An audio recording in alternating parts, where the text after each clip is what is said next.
अच्छा जी, तो आज हम ये देखेंगे कि हम किस तरह अपने मल्टीमीडिया को अपनी वेबसाइट में डाल सकते हैं। अब मल्टीमीडिया का क्या मतलब है?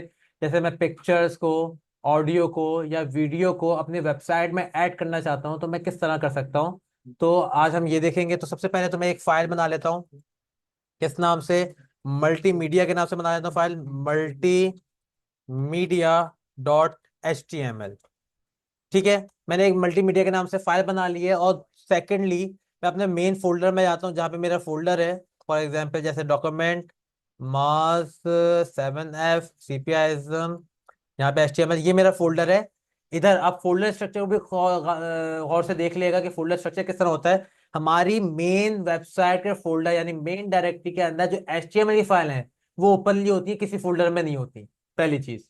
दूसरी, इसके अंदर एक फोल्डर होता है किस नाम से? एसेट्स के नाम से, एसेट्स।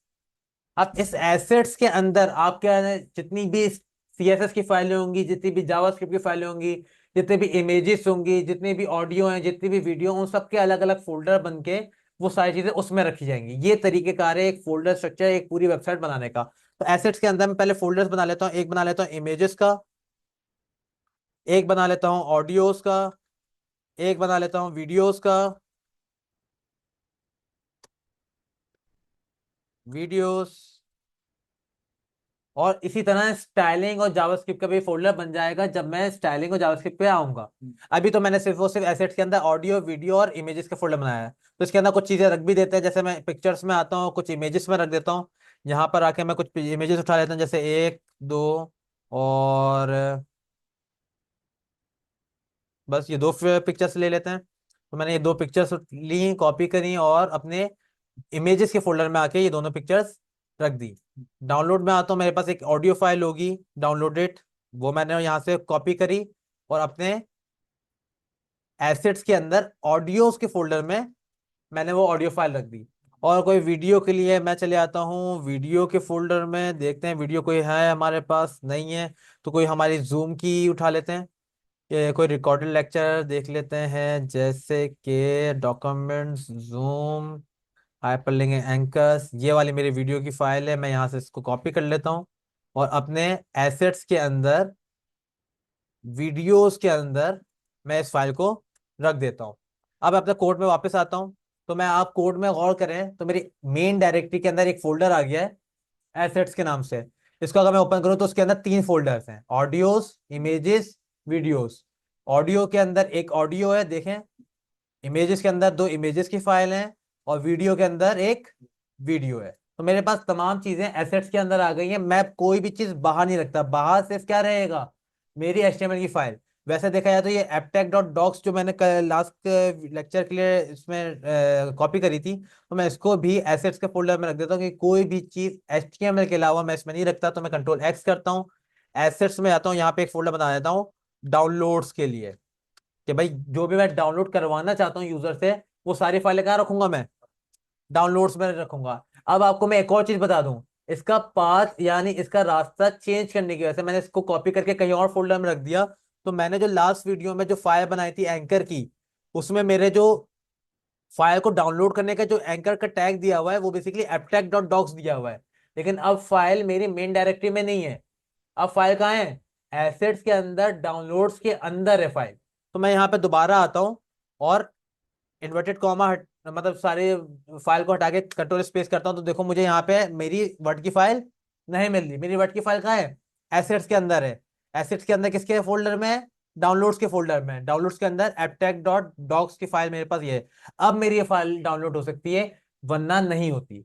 तो जिस तरह आप अगर किसी और से फाइल लेते हो तो फाइल लेने के बाद इमेजेस हो, ऑडियो, वीडियो हो, कोई लिंक हो, तो उसको आपको रीअसाइन करना होता है। जैसे मैंने अभी इस डॉक की फाइल का लिंक रीअसाइन किया। पहले मैंने डायरेक्ट apptech.docs लिखा हुआ था, लेकिन अब लोकेशन चेंज होने की वजह से मुझे उसका लिंक रीअसाइन करना पड़ा और एक एब्सोल्यूट पाथ देना पड़ा कि भाई पहले कौन से फोल्डर में जाना है, फिर कौन से फोल्डर में आना है, और देन फिर आपको किस फाइल को लेकर आना है। क्लियर है यहाँ तक? अब मैं यहाँ पर अपने वापस से अपने काम पे आ जाता हूँ। फॉर एग्जाम्पल मैं अपने पेज, बाकी पेजेस को क्लोज कर देता हूँ, multimedia.html पे आ जाता हूँ। यहाँ पे मैं आके बॉयलर प्लेट मैंने ओपन कर लिया है। यहाँ पे मैं टाइटल में लिख देता हूँ मल्टीमीडिया। मल्टीमीडिया कर लेते हैं और यहाँ पर मैं इसको गो लाइव से जो है ना, यहाँ पर मैं इसको लाइव भी कर देता हूँ। anchor.html को बंद कर देते हैं। यहाँ पे मेरे पास पेज दिख रहा है मुझे, और जो कि बिल्कुल ही ब्लैंक है। तो सबसे पहले मैं एक H1 का टैग ओपन करता हूँ, उसके अंदर लिखता हूँ इमेजेस।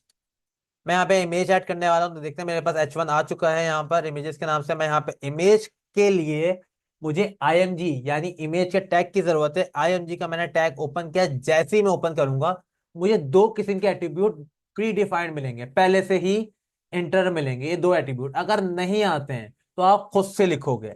और सेकंड थिंग, एट्रीब्यूट जो टैग्स हैं वो दो किस्म के होते हैं।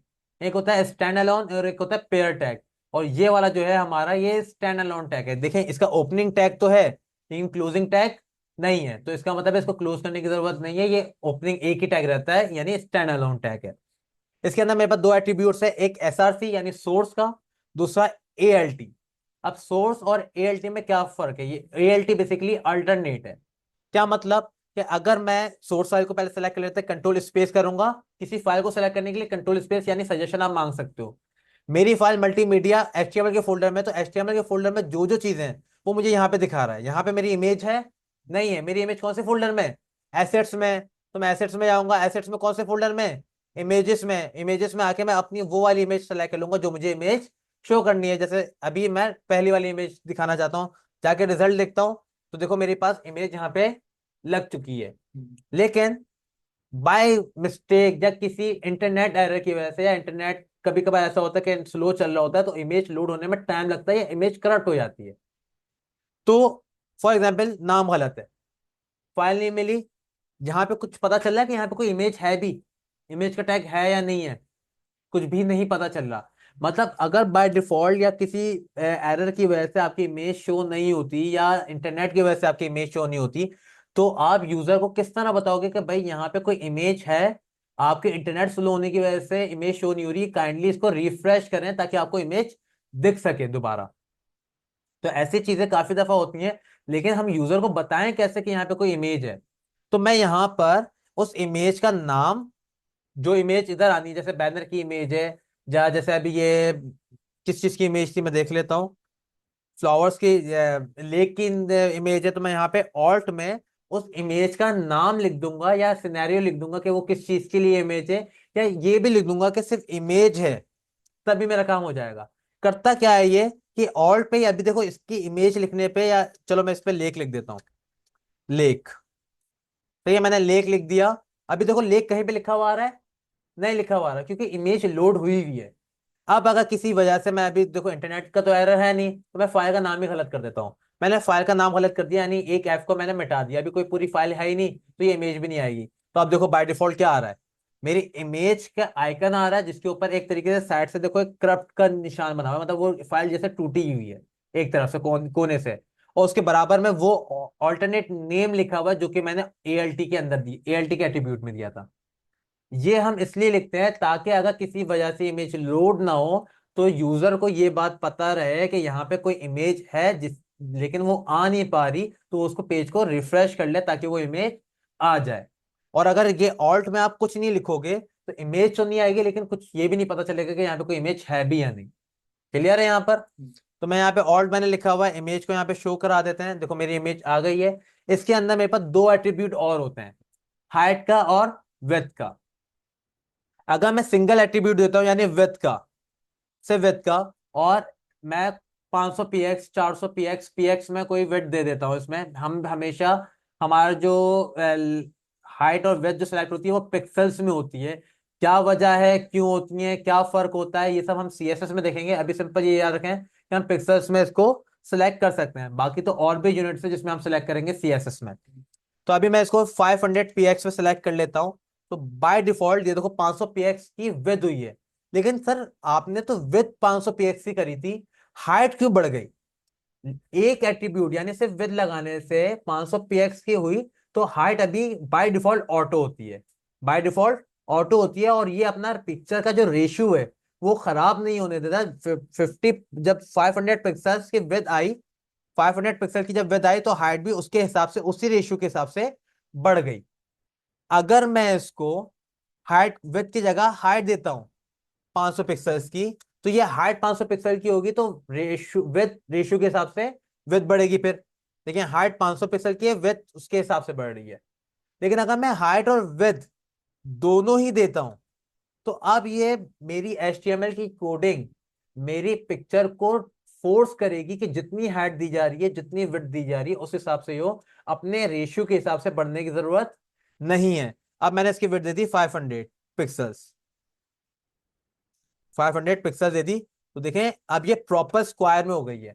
अब मैं चाहूं तो इसकी हाइट को छोटा या बड़ा भी कर सकता हूं। देखो मैंने 200 पिक्सल की हाइट कर दी है, तो इसने फोर्सफुली इसकी हाइट 200 पिक्सल रखी है और विथ 500 पिक्सल रखी है। लेकिन अगर मैं कोई एक चीज देता हूं तो ये अपने रेशियो को बरकरार रखता है और आपकी पिक्चर को स्ट्रेच नहीं होने देता, मतलब उसको कंप्रेस्ड होने की नहीं देता।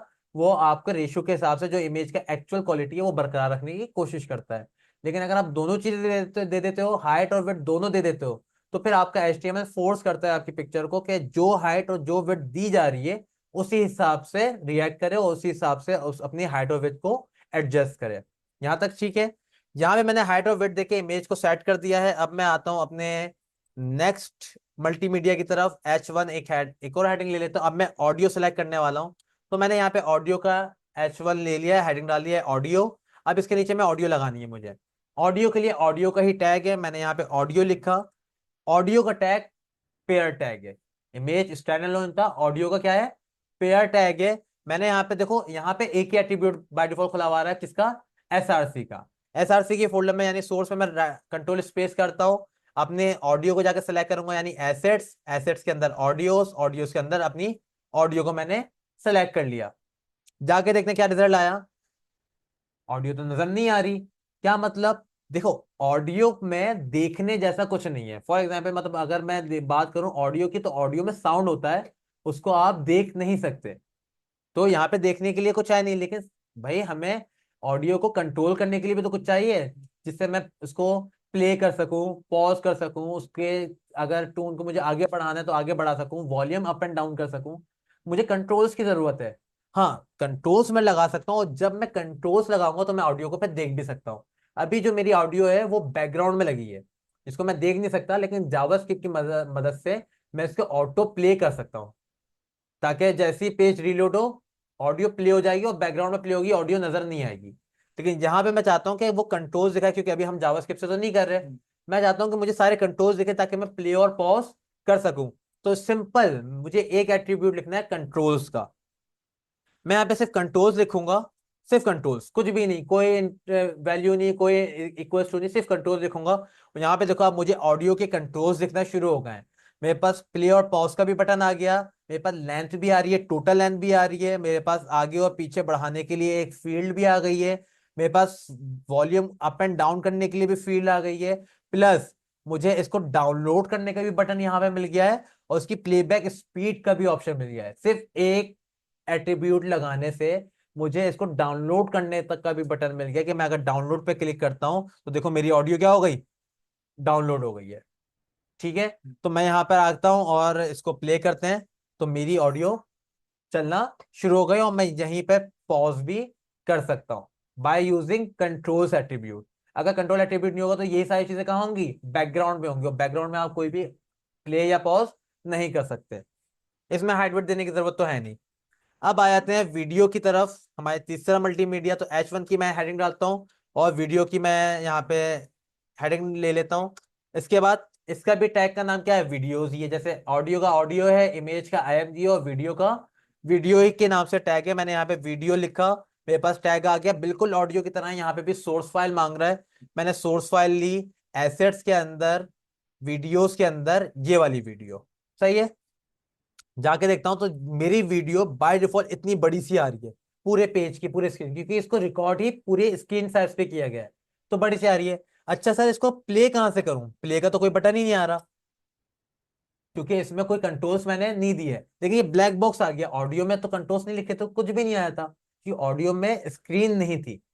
वीडियो में स्क्रीन होती है, इसलिए ब्लैक स्क्रीन जरूर आ गई, लेकिन उसके कंट्रोल्स अभी नहीं आए। मैं इस स्क्रीन को देखकर अपनी जैसे इमेज की हाइट और विड्थ सेट करी थी, इसकी भी हाइट और विड्थ सेट कर सकता हूं, मैं चाहता हूं।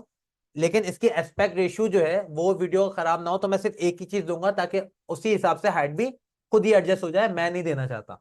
तो मैं यहाँ पे विड्थ दे देता हूँ 200 px। तो यहाँ पे देखो वीडियो ऑटोमेटिकली मेरे पास खुद से सेट हो गई है एक छोटे फॉर्म में। चलो 200 ज्यादा कम हो रहा है, मैं इसको 400 कर देता हूँ। तो 400 की मेरे पास एक वीडियो आ गई है और हाइट देखो खुद ही एडजस्ट हो रही है। लेकिन अभी भी इसमें एक चीज कमी है, कंट्रोल्स की। मैं इसको प्ले कैसे करूँ, पॉज कैसे कर सकता हूँ।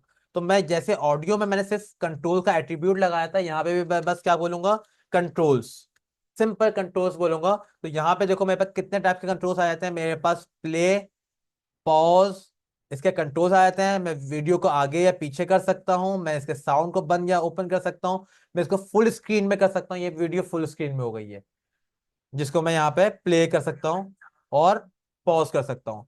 फुल स्क्रीन से जाने के लिए मैं राइट क्लिक करूंगा, तो मैं मतलब एस्केप का बटन दबाऊंगा तो फुल स्क्रीन से चला गया।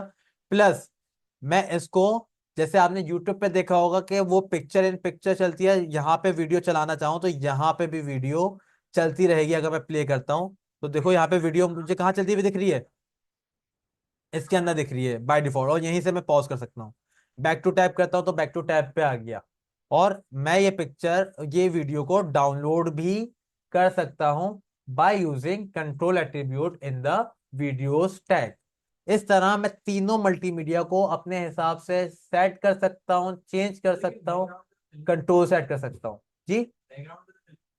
बैकग्राउंड में चल नहीं रही वीडियो, कैसे नहीं चल रही बैकग्राउंड में, बेसिकली मतलब ये है, मैं यहाँ पर आता हूँ, पिक्चर्स इन पिक्चर्स करा, मेरा ये देखो जहाँ पे दिख रही है वीडियो चलती हुई छोटी सी।